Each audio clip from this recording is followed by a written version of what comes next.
이번에는 IT 트렌드를 소개해드리는 IT 체크리스트 시간입니다. IT 칼럼니스트 이효은 씨 나와 계십니다. 안녕하세요. 안녕하세요. 네, 오늘은 어떤 IT 트렌드에 대해서 이야기 나눠볼까요?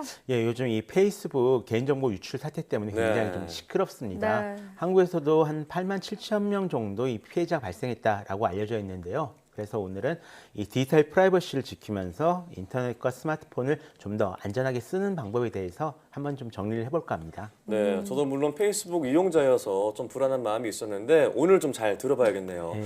자, 그런데 먼저 그 디지털 프라이버시를 어떻게 정의할 수 있을까요?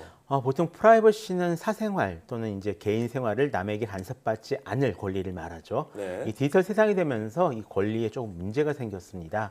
정보를 얻기가 너무 쉬워졌거든요. 이 컴퓨터나 스마트폰을 쓸 때는 내 의사와는 상관없이 제가 별로 공인도 아닌데 내 행동이 모두 기록이 될 수가 있습니다. 네. 그래서 등장한 것이 이 디지털 프라이버시인데요. 남이 내 삶을 함부로 침범하지 못하게 할 권리라는 점에선 기존 프라이버시 개념과 좀 비슷하지만 실제로는 이미 기록된 내 정보를 어떻게 다뤄야 할 것인지 이런 문제에 좀 더 가깝습니다. 네, 맞아요. 우리도 모르는 사이에 뭐 수년 전의 기록들이 인터넷상에서는 검색이 되고 그런 경우가 참 많이 있잖아요. 네.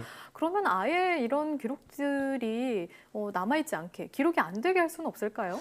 그런 방법도 있긴 한데요. 그러기가 쉽지가 좀 아, 않습니다. 네. 간단히 말해서 많은 무료 인터넷 서비스가 광고 서비스입니다. 저희가 광고를 보는 대신 돈을 안 내고 쓸 수 있다. 이렇게 되는 건데요.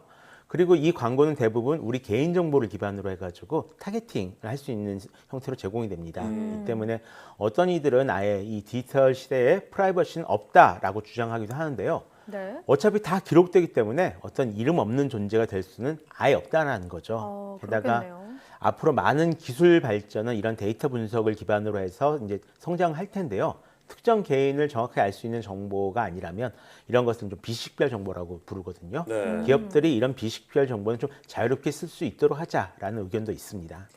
네, 그렇지만 이제 원치 않는 정보가 공개되거나 그러면 당황할 수가 있고 또 나쁜 일에 이용되는 경우도 있잖아요. 저도 가끔 이제 전화가 와서 받으면 광고성 전화예요. 그렇죠. 저는 항상 물어봐요. 어떻게 알게 됐냐고. 뭐 그런 식으로 좀 불편함이 있는데 네. 좀 혹시 본인의 유출된 정보를 확인하는 방법은 없을까요? 예, 일단 스팸 전화를 받으시면 네. 반드시 다시는 이런 전화 걸지 말아주세요라고 얘기를 하시면은 법적으로 다시 전화를 걸 수 없게 돼 있으니까요. 아, 네, 그래요? 그럼 꼭 해주시면 좋고요. 네. 저 같은 경우는 좀 오래 전이긴 하지만 제 이메일 주소로 누가 스팸 메일을 발수한 적이 있습니다. 어우, 진짜 황당했는데요. 어떤 거의 내용이었나요?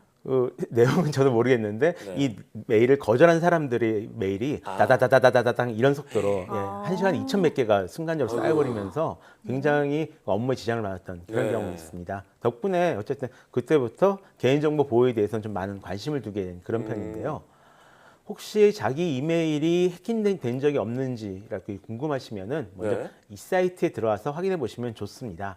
Have I been pwned라는 곳인데요. 여기에 자기 이메일 주소를 입력해 보시면 내 네. 이메일 주소가 해킹으로 유출된 적이 있는지 없는지 알려줍니다. 네.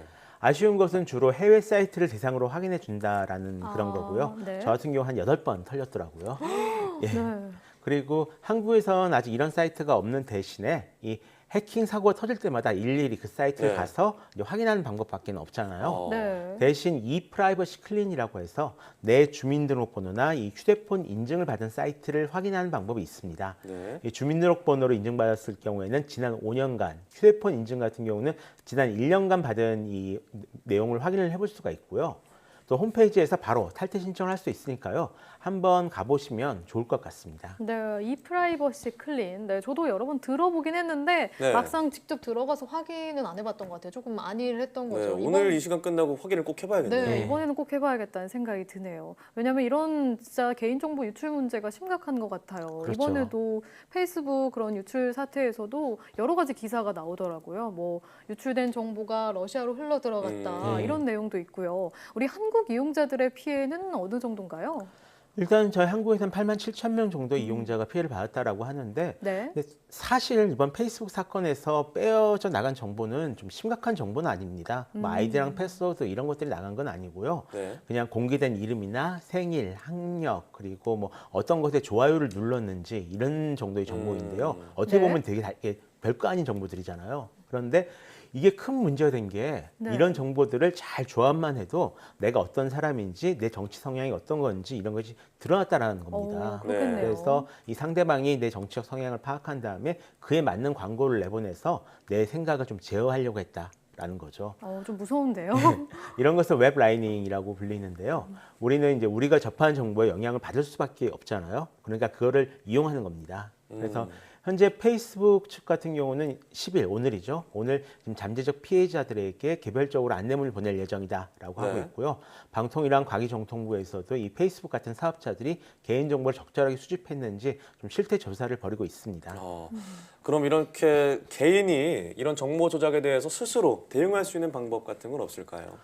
정말 익명으로 살고 싶다면 네. 스파이나 악당처럼 살면 됩니다. 아, 예, 이 온라인 인터넷도 쓰지 못하고 숨어 다니고 네. 뭐 그래야 되는 건지. 아니, 인터넷을 네. 쓰긴 쓰는데 이 네. 온라인에서 약간 불법 거래나 불법적인 일을 하시는 분들 같은 경우가 실제로 가장 보안이 철저하게 살아가시는 분들이거든요. 그래서 그렇군요. 예, 이 사람들이 쓰는 완전히 암호화된 이메일이나 인터넷 브라우저, 메신저 이런 것들이 다 따로 있습니다. 그리고 비트코인도 이런 용도로 좀 쓰이고 있는 거고요. 근데 저희처럼 평범한 사람들이 이렇게 살기는 굉장히 불편하겠죠. 불편하죠. 네. 그래서 일단 가장 먼저 명심할 일 같은 경우는요, 그 온라인에는 완벽한 비밀은 없다라는 것을 명심하는 겁니다. 미 국가안보국 NSA라고 불리죠. NSA 같은 경우도 털린 적이 있었는데요. 이 NSA에서 정보가 유출될 정도면 이제 저희 같은 일반인들은 그죠. 누군가 맘만 먹으면 네. 완전히 언제든지 털릴 수 있다라는 걸 항상 명심해 두시는 게 좋습니다. 그러니까 기록에 남으면 안 좋을 정보는 아예 온라인에 올리지 않는 것이 좋습니다. 네, 그러니까 기본적으로 좀 가려서 올려야 된다 이런 네. 말씀이신데 그것도 좀 불편할 것 같아요. 좀 더 실용적인 네. 방법은 없을까요?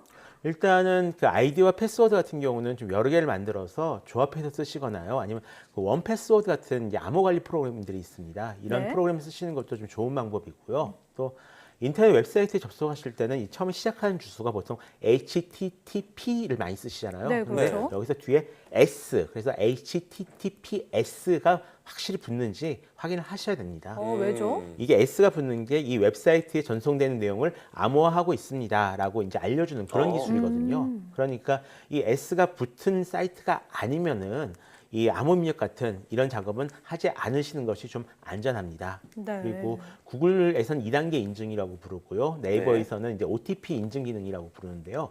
이런 보안 로그인 기능을 요즘 대부분 다 제공을 하거든요. 네. 이거를 꼭 설정을 해두시면 좋습니다. 그러니까 암호를 입력할 때 저희 휴대폰으로 문자 메시지 받아가지고 그걸 하나 더 입력하는 이런 방법인데요. 조금 귀찮긴 하지만 상당히 강력하게 개인정보를 보호를 해줍니다. 그러니까 꼭 설정을 해주시면 좋고요. 또 구글 크롬이나 파이어폭스 브라우저를 쓰시는 분이라면 애드블록 기능이 있습니다. 네. 이 기능을 쓰시면은 이 브라우저 앱스토어에서 추가로 다운받아서 설치하시면 되거든요. 그러면 이 홈페이지에 뜨는 성가신 광고들을 좀 싹 다 막아줍니다. 대신 국내 광고들 막기 위해서는 이제 추가로 좀 더 설정을 해주실 부분들이 있는데요. 네. 이 부분들은 제가 나중에 따로 알려드리도록 하겠습니다. 네, 네. 지금 벌써 이렇게 설명을 여러 가지 들었는데 좀 불편하다, 성가시다 이런 생각이 들 정도로 좀 불편함이 있는데요. 예. 자, 그러면 가끔 페이스북에 뜨는 어떤 테스트라던가 설문조사 같은 것도 좀 위험할 수 있겠네요. 일단 하나를 확인해 보셔야 되는데요. 여기서 네. 그 로그인을 요구하는 설문조사가 있고 그냥 이제 재미로 보는 점 같은 게 네. 있거든요. 네. 여기서 이 로그인을 요구할 경우에는 안 하시는 게 좋습니다. 이 로그인을 요구하면서 이제 권한을 가져가게 되는데 이번에도 그런 식으로 해가지고 다 털린 거거든요. 그리고 혹시 걱정되시는 분들이 계시면은 그러니까 대부분 이걸 확인 안 해보셨는데요. 네. SNS에서 이 보안 설정 페이지를 따로 제공을 합니다. 네. 여기서 이제 페이스북 같은 경우는 설정해서 보안, 트위터 같은 경우도 설정해서 보안 설정 들어가 보시면은 이 여러 가지 누가 내 정보를 가져가고 있는지 확인할 수 있거든요. 여기를 반드시 확인해서 혹시라도 누군가 난 이제 해킹하려고 한 건 아닌지 이런 네. 것을 확인해 두는 것도 필요합니다. 네. 또 재밌는 것으로 이제 디스커넥트라는 스마트폰이랑 브라우저용 앱이 있습니다. 이 앱을 깔고 실행을 시키면요. 지금 내가 보고 있는 웹페이지에서 누가 어떻게 내 행동을 추적하고 있는지를 알려줍니다. 어떤 광고가 나를 지켜보고 있는지 알려주는데요. 한국 언론사 웹페이지 같은 데서 기사를 보시면은 한 25개 정도 이 트래킹이 떠요. 굉장히 많은 네. 광고에 노출이 되는 거죠. 근데 아쉽게도 이 국내 광고 트래킹은 아직 크게 지원을 하지 않고 있다라는 그런 좀 아쉬움이 있습니다. 네, 그렇군요. 국내에도 좀 그런 서비스들이 다양해졌으면 좋겠다라는 생각이 드네요. 네. 그리고 저는 디지털 장의사라는 그런 직업도 들어봤어요. 네. 네. 그런 걸 많이 정리해 준다라는 의미가 있다고 들었는데 그런 걸 좀 활용해 보는 것도 좋은 방법일 것 같고요. 그 전에는 이제 우리 스스로 SNS 사용에 좀 신중을 기하고, 굉장히 신중을 네, 기하셔야죠. 그리고 암호화 보안 프로그램 말씀해 주신 대로 그런 걸 좀 잘 활용해 봐야겠다는 생각이 듭니다. 예. 오늘 이야기 잘 들었습니다.